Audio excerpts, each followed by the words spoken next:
Kevin Mohan baru sahaja mendapat IM Norm yang terakhirnya hari tu, dan kita nak tengok game yang baru je dia main hari tu menentang seorang GM yang sangat power, iaitu GM Nihal Sarin dari India. Dia ni memang famous, terkenal dengan kelajuan dia dan kepoweran dia. Alright, kat sini Nihal main sebagai putih. Dia mulakan dengan naik melompat ke F3. Okey, kita ada naik F6, G3, D5, Bishop G2, C5 dan seterusnya. Putih buat castling 0-0.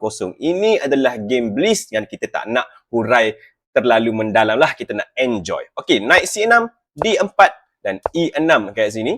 E3, Bishop E7 dan seterusnya Queen ke E2. Kevin pula yang buat castling kat sini 0-0. Rook ke D1, Queen C7 dan kat sini Nihal pilih untuk makan pawn. Pawn D makan pawn C5, dimakan balik oleh Bishop makan pawn C5. Okey, kita ada A3 dengan idea nak tolak pawn ke B4 lah macam biasa. Dan kat sini A5 dimainkan, tak bagi B4 ditolak. Tapi kat sini putih pilih untuk tolak C4 pula. Kita ada B6, naik ke C3, nak lompat ke B5, jadi Bishop ke A6, kawal petak tu. Tapi kat sini putih kata dia masuk juga, naik masuk juga ke B5 untuk serang Queen. Okey, naik tu tak dimakan, Queen lari ke E7 dan kita ada pawn ke B3. Pawn D makan pawn C4 kat sini, makan balik guna pawn B, C4 kat sini dan seterusnya Rook A ke D8.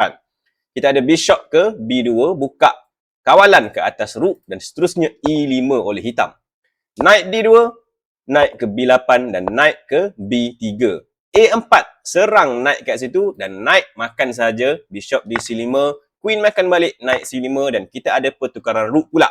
Rook makan Rook D8, Rook makan Rook D8 dan seterusnya Rook ke D1 oleh Nihal. Dan kat sini jangan duk makanlah Rook ni, sebab kalau hitam pergi makan, Queen makan balik dan kat sini ini bagi peluang untuk Queen masuk dan buat serangan. Ini tak bagus. Jadi sebab tu Kevin larikan Rook dia masuk ke F8 balik. Kita ada naik ke D6 kat sini, naik C6 dan seterusnya Queen ke C2. B5, naik ke E4 dan naik makan naik E4, Queen makan naik E4. Dan dekat sini, kalau korang tengok, putih ada sedikit kelebihan lah. Sebab apa? Sebab dia ada serangan ke sebelah sini, nak makan naik. Dan dia ada juga serangan di sebelah sini, nak makan, mungkin nak makan pawn. Dan dia pun kawal file D kat situ.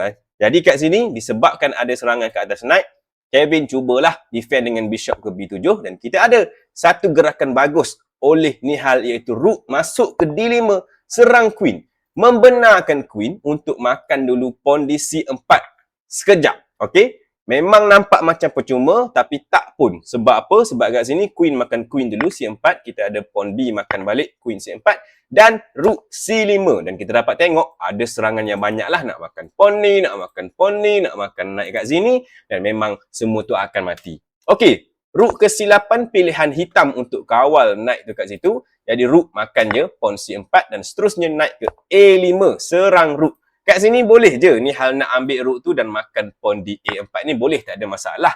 Tapi mungkin dia tak nak bagi peluang untuk Rook ni buat counter attack ataupun serangan balas. Jadi kat sini putih pilih untuk Rook makan Rook dulu, check. Dan selepas Bishop makan Rook, barulah Bishop makan pawn di E5 kat sini. Okey, kita ada naik ke C4 dan kita dapat tengok pawn A3 ni akan mati. Sebab apa? Sebab naik ni serang Bishop dan juga pawn. Dan Bishop ni tak boleh nak pergi kawal pawn dekat sini sebab dua-dua tu sedang diserang oleh naik. Jadi kat sini Bishop lari je D4 dan naik makan sahaja pawn A3.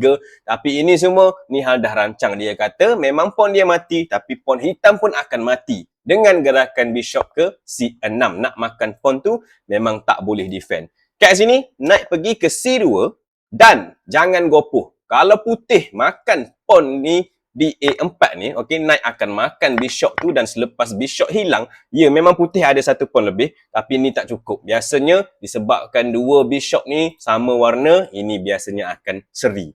Confirm. Okey, naik C2 kat sini, Bishop tak makan lagi pawn, dia lari dulu Bishop ke C3.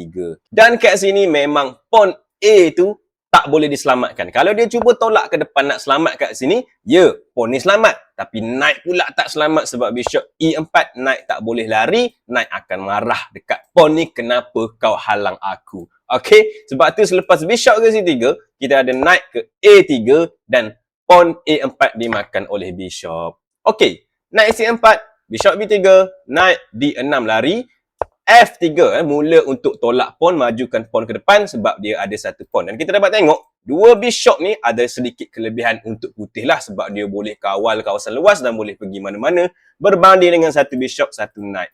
Okey, bishop A6 kat sini. King F2 cuba untuk bantu dengan king. Kita ada knight C4 dan sekali lagi jangan makanlah sebab kalau knight tu dimakan, bishop dimakan, ini mudahkan hitam untuk defend. Jadi jangan makan selepas knight C4. Kita ada E4, majukan pawn.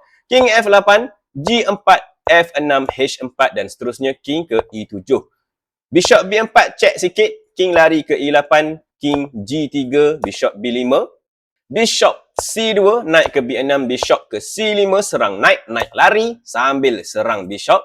Okay, bishop lari ke D4 dan kita ada bishop ke C4.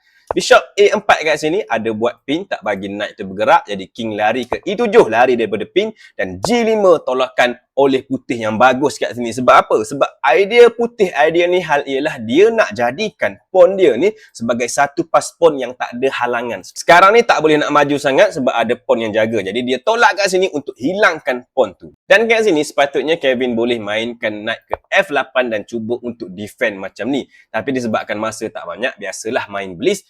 Pawn F makan pawn G5 telah dimainkan dan ini adalah kesalahan. Sebab ini bagi Nihal untuk tak makan lagi pawn ni. Tapi dia makan dulu bishop, makan pawn G7 dulu. Sebab dia kata pawn ni bila-bila dia boleh makan. Sebab pawn ni nak mati, jadi Kevin makan je lah. Pawn G makan position 4 check. King makan balik. Dan kita dapat tengok kat sini, bukan satu tapi dua pas pawn yang sangat jelas. Dan ini memang menang untuk putih. Okey. Kevin cuba king ke F7. Ini bukan blunder. Kalau makan yang ni, bishop yang tu mati. Jadi kat sini, bishop lari dulu ke D4 dan knight lari ke F8. King G3, bishop E6, F4 maju ke depan. King G6. Kat sini, putih ada peluang untuk tolak pawn ke F5 dan seterusnya buat serangan bercabang dua fork. Tapi adakah serangan ini bagus? Cuba korang fikir, boleh pause ini kat sini dan fikir. Sementara korang fikir tu, saya cerita sikit lah. Kevin Mohan 2 hari lepas, dia baru berjaya menang satu kejohanan ni di Vietnam ni dan dia berjaya mendapat IM norm yang terakhir dia. Dan di kejohanan tu, dia jadi champion, dia jadi juara, mengalahkan 3 GM berturut-turut. Tengok kat sini, sangat bagus, performa sangat bagus dan kita ucapkan tahniah dan semoga berjaya. Okey, apa jawapan dia kat sini? Ya, memang boleh tolak pawn ke F5 buat check, tapi ini sebenarnya perangkap hitam. Tak bagus. Kenapa? Sebab kalau bishop makan pawn F5 tu dan lepas semua makan, kat sini memang hitam akan hilang bishop dia, tapi putih hilang peluang untuk menang sebab dah tak ada pawn. Ini susah sangat untuk menang, terutama dalam blitz. Okey, sebab tu kat sini Nihal tak tolak pawn tu, dia pergi bishop E8 check.